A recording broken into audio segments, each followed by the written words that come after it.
Mari kita buka firman Tuhan di dalam Mazmur pasal yang ketiga. Mazmur pasal yang ketiga, mulai ayat yang pertama. Demikian firman Tuhan, Mazmur Daud ketika ia lari dari Absalom anaknya. Ya Tuhan, betapa banyaknya lawanku. Banyak orang yang bangkit menyerang aku. Banyak orang yang berkata tentang aku. Baginya tidak ada pertolongan daripada Allah.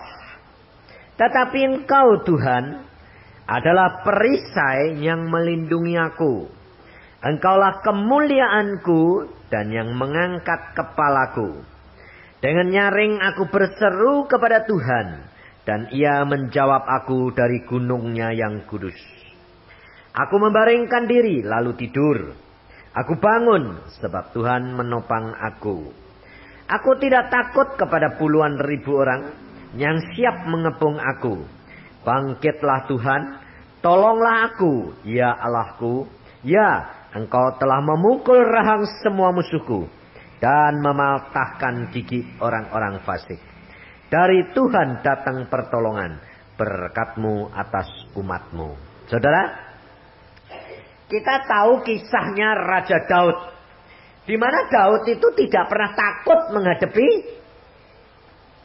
musuh. Ya tak? Goliat sebesar itu pun dia belum pernah perang sekalipun. Tetapi dia tidak pernah takut. Tapi saudara perhatikan dan kita pelajari tentang hal Mazmur pada waktu dia lari dari anaknya Absalom. Di dalam ini kita belajar apa saudara? Bagaimana kita bertindak, bersikap pada waktu kita menghadapi kesesakan.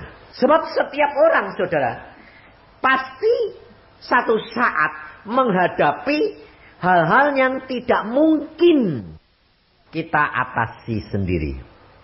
Contohnya apa yang dialami oleh Daud.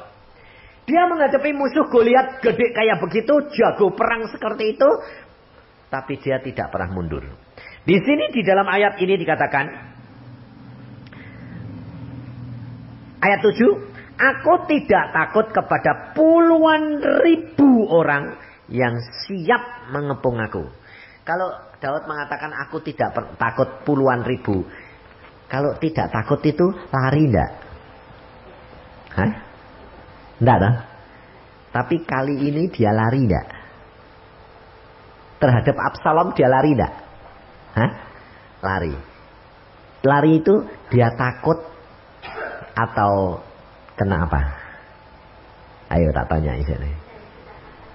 Hah? Menjauhi kejahatan. Nah, sebetulnya yang jahat siapa? Saudara, di sini kita belajar. Orang lari belum tentu dia takut. Orang Daud lari ini bukan karena dia takut. Dia menghindari. Kenapa dia menghindari? Karena yang dihadapin itu anaknya sendiri. Ya kan? Kita tahu, Daud tahu bahwa kalau dia melawan dia pasti menang. Tapi sekarang dihadapi masalah. Masalahnya dia tidak dapat mengambil keputusan yang tegas. Karena apa? Yang dihadapin itu orang yang dicintai anaknya sendiri, saudara. Apakah saudara dan saya tidak kerap kali menghadapi perkara seperti yang dihadapi Daud? Kita menghadapi suami. Suami yang kita kasihi. Ya dah? Kita lawan pasti kita menang. Wong kita yang merasa kita benar. Dia salah. Tapi apakah kita harus lawan dia? Atau bagaimana kita harus bersikap? Sikap Daud saudara harus pelajari. Daud adalah orang yang disayang Tuhan, dikasihi Tuhan. Tetapi Daud harus mengalami perkara ini. Kenapa? Karena kesalahan Daud. Ada harga yang dia harus bayar. Pada waktu dia mengambil Batseba, pada waktu dia berbuat dosa, dia membunuh Uria dengan tangan bangsa Amon. Tuhan mengatakan itu perkara yang keji. Berarti Daud pernah berbuat salah. Dan akibat itu harus dibayar harga itu. Dan untuk itu Daud tidak dihadapkan dengan musuh orang luar. Sebab apa? Sebab Tuhan tahu kalau musuh orang luar, Daud pasti lawan. Tapi Daud dihadapkan anaknya sendiri. Mbok lawan, mbok bunuh anakmu. Ayo. Bingung gak Daud? Saudara? Saudara harus belajar. Lalu sikap Daud bagaimana? Kita lihat pada waktu dia melarikan diri. Ya, mari kita buka di dalam 2 Samuel pasal yang ke-15. Ayat yang ke-14. Kemudian berbicaralah Daud kepada semua pegawainya yang ada bersama-sama dengan dia di Yerusalem. Bersiaplah. Marilah kita melarikan diri. Sebab jangan-jangan kita tidak akan luput daripada Absalom. Pergilah dengan segera. Supaya ia jangan dapat lekas menyusul kita. Dan mendatangkan celaka atas kita. Dan memukul kota ini dengan mata pedang. Nah. Dia tahu saudara. Bahwa dia tidak dapat membunuh anaknya sendiri. Maka dia mengajak seluruh pegawainya melarikan diri. Dan pada waktu pelarian ini. Dia sedang apa? Sikap Daud apa? Menantikan apa yang menjadi kehendak Tuhan atas dirinya. Sikap ini saudara harus ambil. Supaya apa? Supaya saudara itu tahu saatnya Tuhan bertindak. Harusnya bagaimana? Sebab ada saat-saat tertentu saudara itu tidak bisa melangkah. Kenapa? Bingung. Maju salah, mundur salah. Nah, di dalam keadaan yang maju salah, mundur salah, saudara harus menetapkan sikap. Sikapmu bagaimana? Diam. Tetapi diam bukan berarti lalu masa bodoh. Salah ini. Diam mengambil langkah. Menghindarkan diri.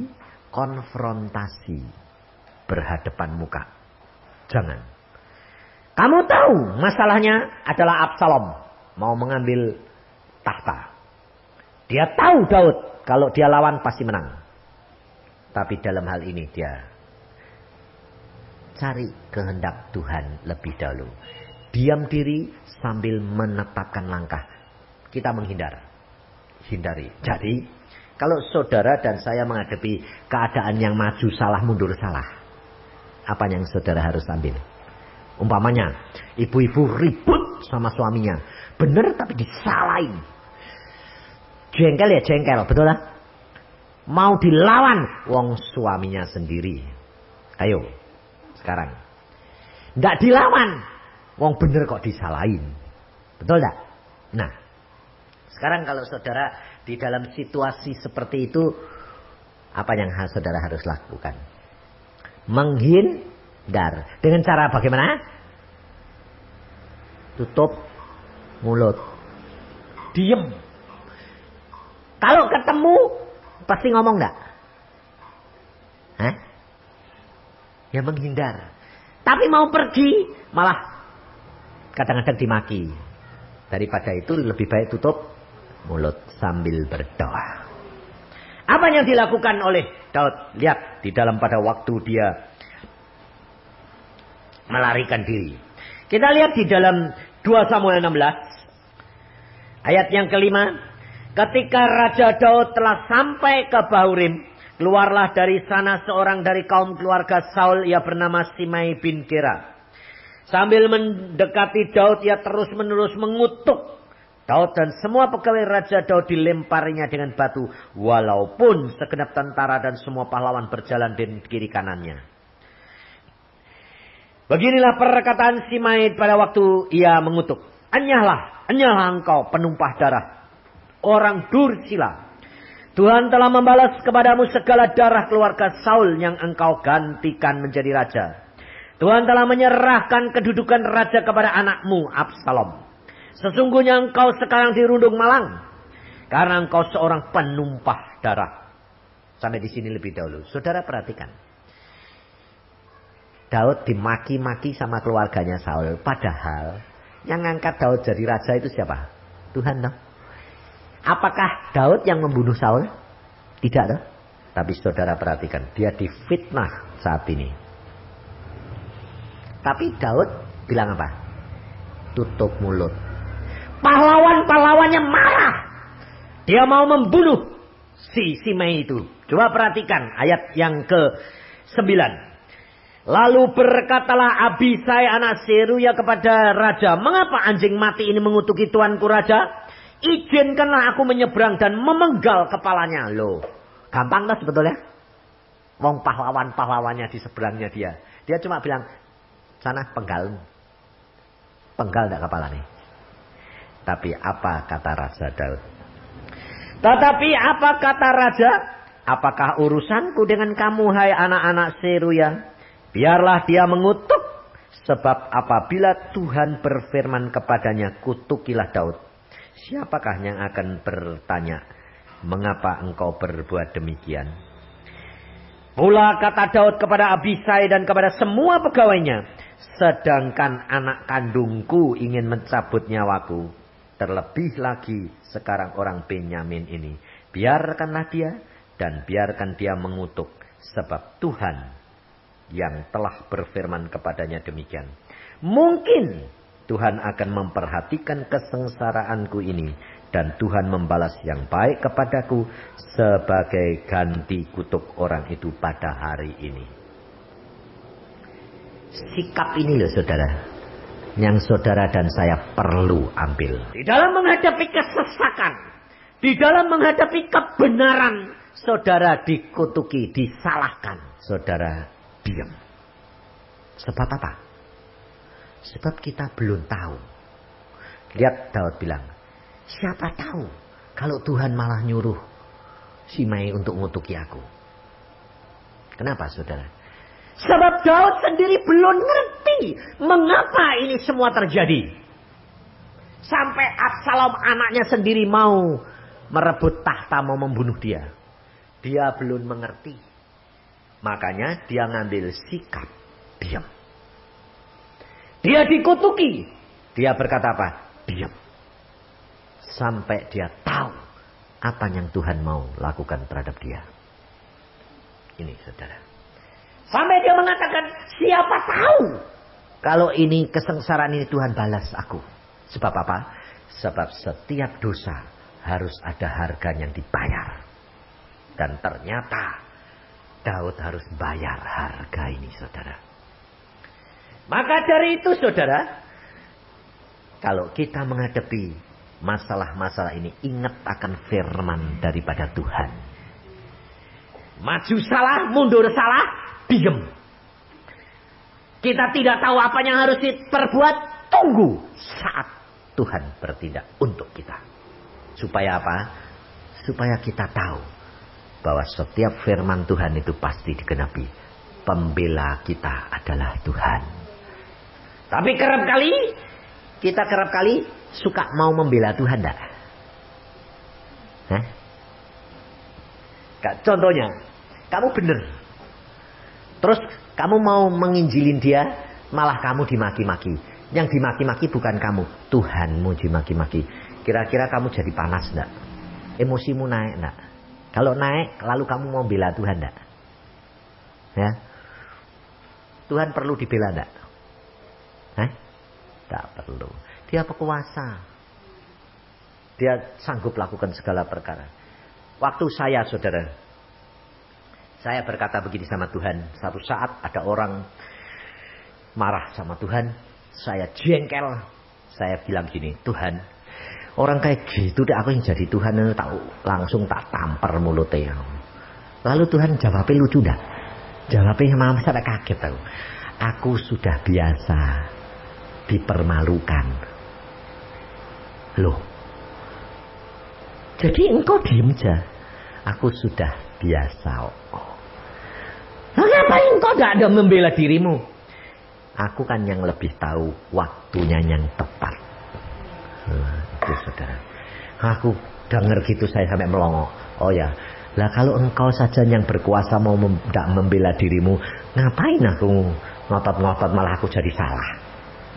Salahnya kenapa? Menghakimi, ya kan? Saya jadi hakim. Kalau Tuhan bilang, lah kalau kamu mau bertindak jadi aku, kan kamu jadi menghakimi. Kamu melanggar firman enggak? Ya, Tuhan berkata apa? Jangan kamu menghakimi. Oh ya, malah jadi salah ya Tuhan. Lah ya. Lah terus apa sikapku? Diam. Berikan saat kemurkaan itu sampai pada waktunya Tuhan yang membalas. Maka dari itu Daud dia diam. Karena dia belum tahu apa yang maunya Tuhan.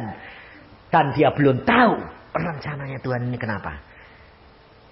Makanya dia diam.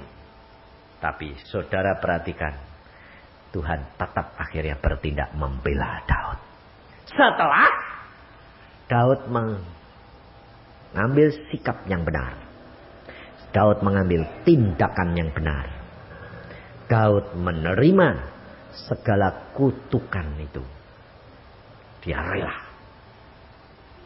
Dia terima semuanya itu. Karena dia tahu pasti Tuhan itu punya rencana yang baik. Segala perkara yang terjadi dalam diri kita. Sebab kita semuanya itu saudara punya kelemahan. Ya dok? Tidak ada orang di dunia ini yang tidak punya kelemahan, itu tidak ada. Semua punya kelemahan. Maka dari itu kita harus tahu. Di dalam saat-saat yang sulit. Apa yang kita harus lakukan. Diam diri. Kalau kita perhatikan sikap Daud ini. Kembali kita ke Mazmur tadi. Ya Tuhan, betapa banyaknya lawanku. Banyak orang yang bangkit menyerang aku. Banyak orang yang berkata tentang aku. Baginya tidak ada pertolongan daripada Allah. Nah, saudara, ada saat-saat tertentu. Biarpun saudara dan saya ini sudah menyenangkan hati Tuhan. Ada saat-saat tertentu. Seolah-olah Tuhan itu tidak bertindak menolong saudara dan saya. Saat-saat tertentu seolah-olah Tuhan ini mendiamkan saudara dan saya. Ya dah? Tak pernah ngalami enggak? Baca Alkitab tidak ngomong. Berdoa hambar. Serba salah. Lalu apa yang saudara dan saya harus lakukan di dalam menghadapi keadaan seperti itu? Saudara harus mengambil sikap. Saudara harus mengambil tindakan. Apa tindakan dan sikap yang saudara harus lakukan? Saudara harus duduk diam. Berdoa. Lalu apa? Minta pertolongan Roh Kudus.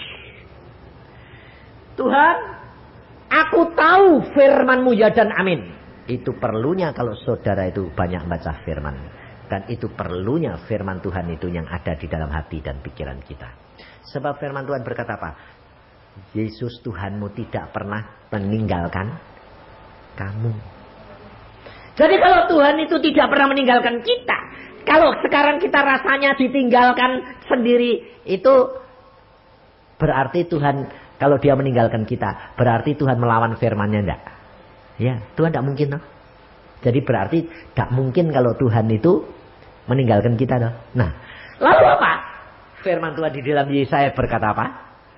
Yang menjadi pemisah antara aku dan engkau itu adalah segala dosa. Nah, kalau saudara itu sudah tahu begitu, periksa diri. Diam, periksa. Apa tujuanmu ini Tuhan? Kalau kamu diingatkan tentang dosa, cepat bertobat. Dan kamu berkata, terima kasih Tuhan, dengan peristiwa ini aku jadi tahu bahwa itu aku yang salah. Kalau sudah bertobat, konsekuen. Lalu tunggu sampai hukuman itu selesai. Banyak orang Kristen, aku kan sudah bertobat. Loh kok hukumannya kok datang lagi?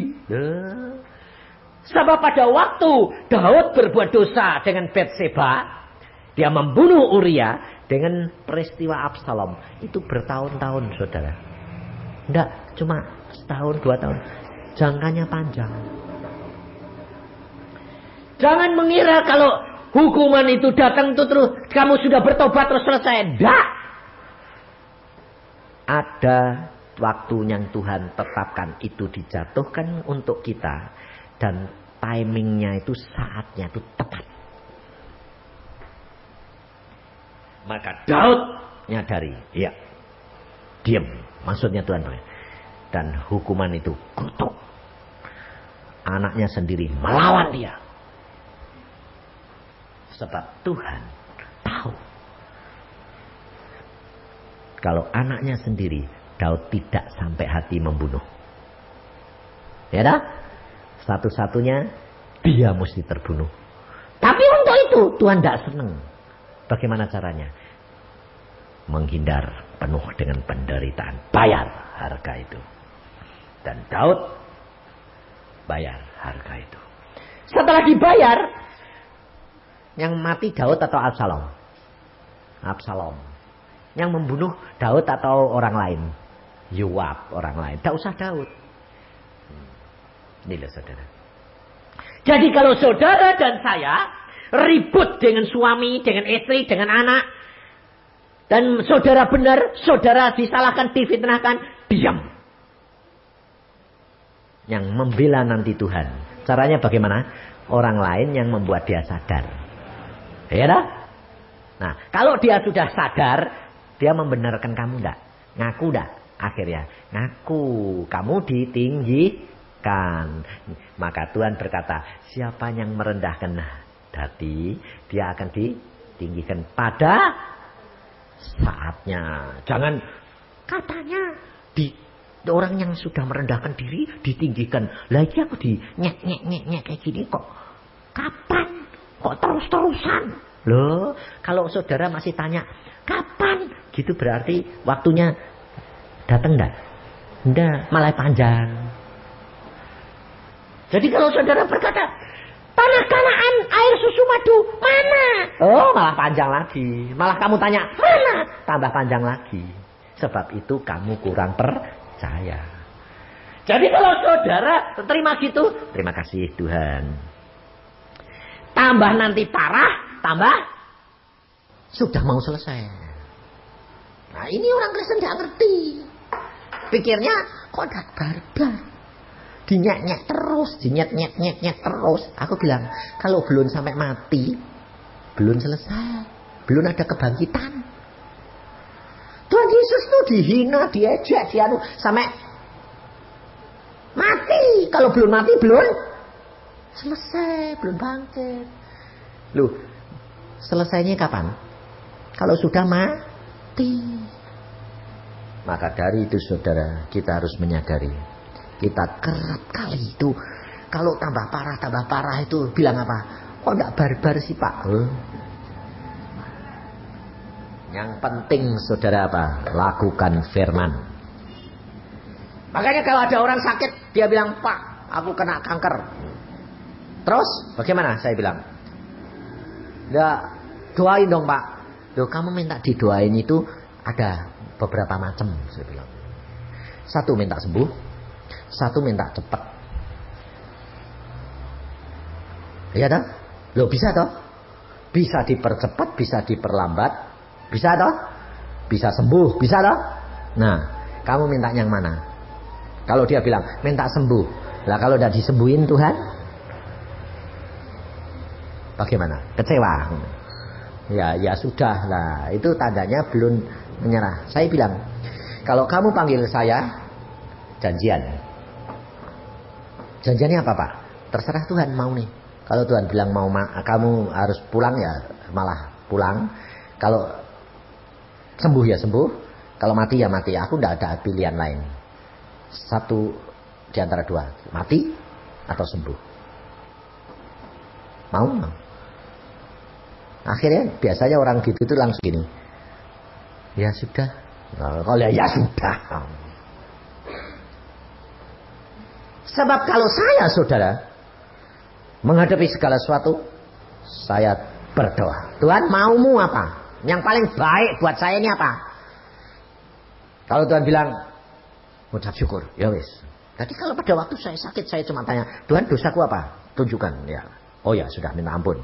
Tapi kalau tambah parah, saya cuma bilang, oh terima kasih Tuhan, tambah parah, terima kasih. Sebab demikian tambah parah, tambah mau selesai.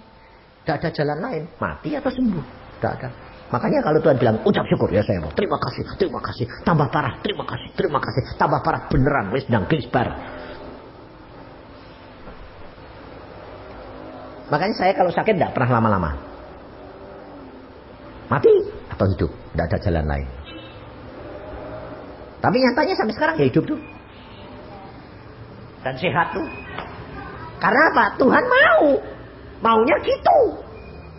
Malah kalau kerap kali kalau saya mengatakan, Tuhan, sudah waktunya kah? Belum, tugasmu belum selesai. Nah, lalu sekarang ini, malah Tuhan bilang, tugasmu sudah selesai. Loh, saya sehat, seger kayak gini. Orang minta khotbah kanan kiri, malah Tuhan bilang, sudah selesai. Loh, sudah selesai. Lalu sampai istri saya kemarin dulu ngomong gini, Yang, kamu ngomong apa di Jakarta? Ngomong apa? Aku bilang, kok katanya Pak Yusak mau mati?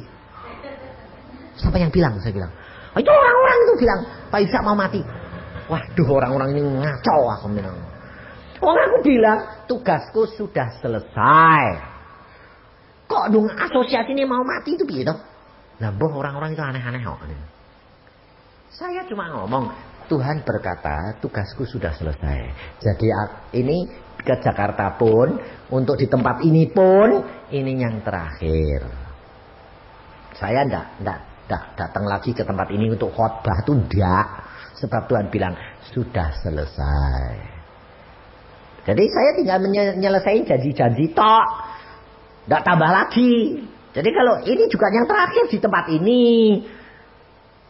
Jadi jangan salah ngerti nanti besok masih khotbah di mana itu di gereja Betel. Lu kok masih khotbah? Katanya sudah terakhir. Terakhir di tempat ini. Dan terakhir bukan berarti mati. Ngawur aku bilang orang-orang. Aku bilang, Tuhan bilang sudah selesai. Aku tidak akan pergi lagi nginjil-nginjil seperti sekarang ini. Ngapain? Suruh berdoa syafaat. Loh, tugasnya lain lagi. Loh Pak, masih dibutuhkan. Ya saya tahu. Tapi kalau Tuhan saya bilang, sekarang kamu duduk diam di bawah kakiku, doa. Ya nurut Tuhan itu. Sekarang kamu punya pembantu. Anakmu ngomong gini, Bi, sini. Tapi papai bilang, Bi, kamu di sini nungguin saya. Kamu nurut yang mana? Nurut bapake yang bayari atau nurut anaknya? Bapake itu. Nah, kamu ini anaknya Tuhan atau Tuhan? Kamu anaknya Tuhan toh? Lah aku ini hambanya Tuhan toh? Nah, kalau tuanku bapakmu ngomong, duduk diam, kowe nungguin aku saiki nih. Aku harus nurut siapa? Bapak itu. Nah, jadi kalau anaknya gembor-gembor, Pak Yusa, saya mesem aja dah. Saya cuma mesem. Sini, saya bilang, bapakmu bilang aku suruh di sini. Duduk diem. Ya duduk diem. Apapun yang terjadi bukan urusan saya. Mau anaknya marah, maki-maki, ya saya ketawa aja. Saya paling-paling bilang sama bapaknya, anakmu marah-marah. Nah, bapaknya bilang biarin. Ya biarin, masa bodoh. Saudara, ngerti? Kita harus belajar taat dan setia kepada Tuhan. Belajar seperti Tuhan Yesus. Kalau Tuhan Yesus, dia di dalam dunia punya kuasa. Apapun yang terjadi atas diri dia tidak pernah protes. Dia tahu rencana Bapa dalam diri dia pasti baik. Orang semua mengatakan, kamu baru 3 tahun. Umurmu baru 33. Masih muda. Saya juga diomongin gitu sama orang-orang. Pak, umurnya berapa? 58. Oh, masih muda, Pak. Belum 60. Penginjil-penginjil luar negeri itu sampai 70 ya masih kok. Ini 58 kok sudah berhenti. Saya bilang apa? Tuhan Yesus umurnya berapa? 33. Lah kok berhenti? Kenapa Tuhan Yesus tidak umur 100 tahun baru berhenti? Diam dia. Saudara, kita tidak bisa membatasi akan rencana daripada Allah. Kita harus menjadi penggenap, bagian daripada rencananya Allah. Kalau Tuhan bilang berhenti, ya berhenti. Jalan-jalan. Perhatikan ayat yang ke-6. Aku membaringkan diri, lalu tidur. Aku bangun, sebab Tuhan menopang aku. Perhatikan saudara. Kira-kira kalau Daud takut ini, bisa tidur enggak? Hah? Orang ketakutan tuh bisa tidur enggak? Enggak bisa. Tapi Daud bisa tidur enggak? Bisa. Kenapa? Sebetulnya dia enggak takut sama Absalom.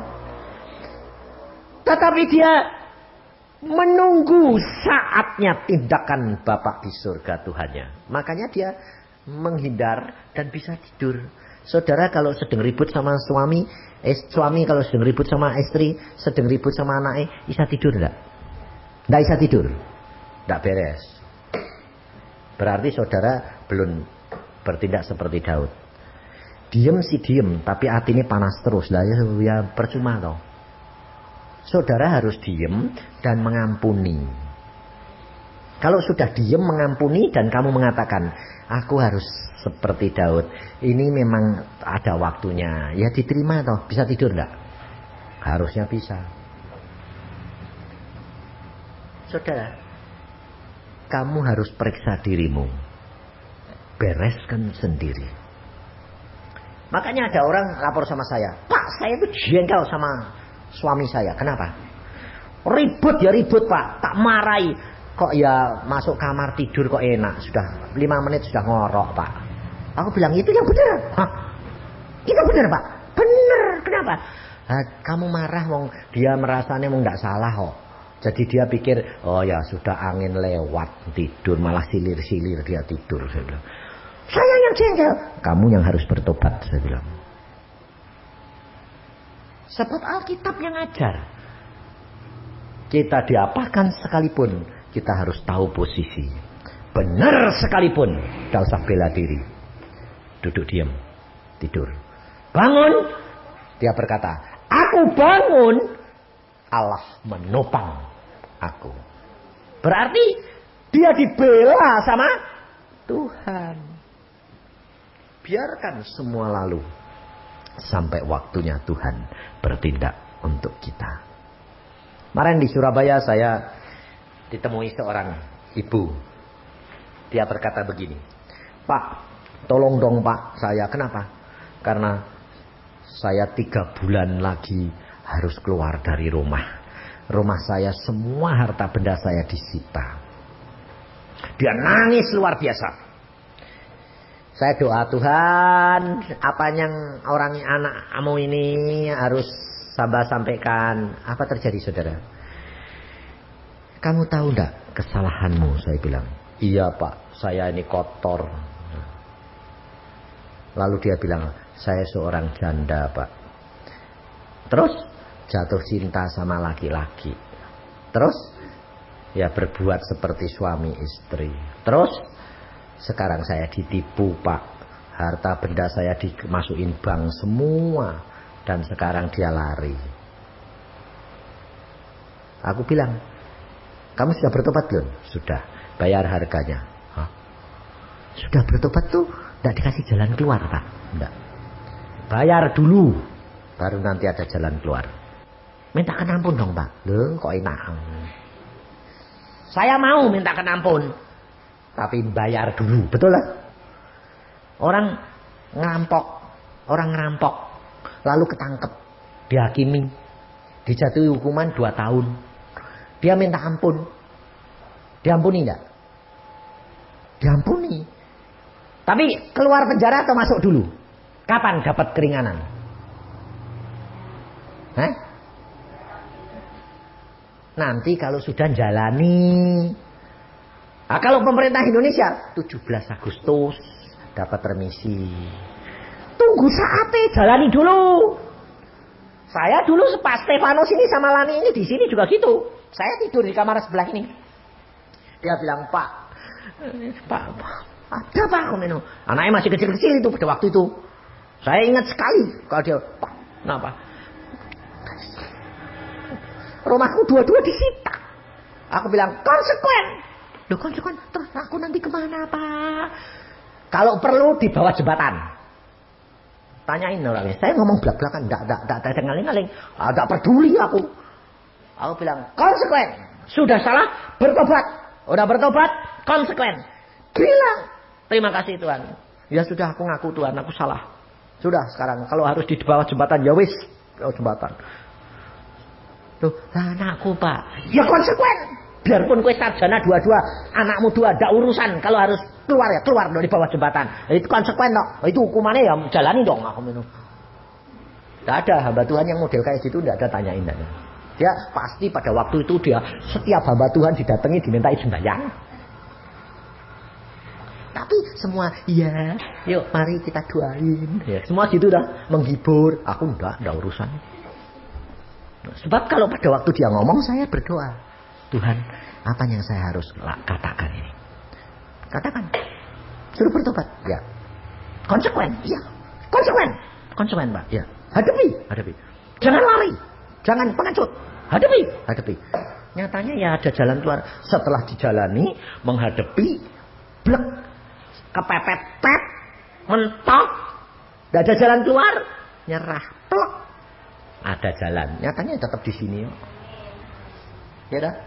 Itu Tuhan. Kamu mau ngatur Tuhan no? Oh ya mestinya gini. Nah, ya Tuhan bilang ya, kowe mestine ya kono ya sakam gepeng dewek. Kebentur-bentur terus, Saudara. Kalau kita berjalan dengan Tuhan, tidak usah takut, tidak usah khawatir. Apapun boleh terjadi. Nurut. Saya bulan Juli baru mantu.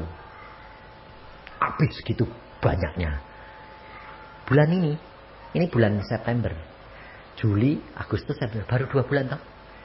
Tuhan bilang apa? Jalan-jalan. Sudah selesai nih tugasku. Sudah. Jadi nanti hari Selasa ini selesai. Rebu saya pulang. Kamis saya terbang ke Australia. Jalan-jalan. Bukan sendiri. Sama istri. Sama anak saya 2, sama mantu. Rombongan. Ngerti enggak? Saya bilang jalan-jalan Tuhan ya. Biaya nih nanti tak atur, tak sediain. Ya wis toh. Wong disuruh mbek bose kok. Hari Jumat saya bayar tiket 8.250.000. Hari Kamis dipanggil. Padahal Jumat pagi saya terbang ke Jakarta. Kamis sore dipanggil. Pak Yusa, sudah datang? Baru datang. Mampir dong. Kenapa? Ini ada berkat buat kamu.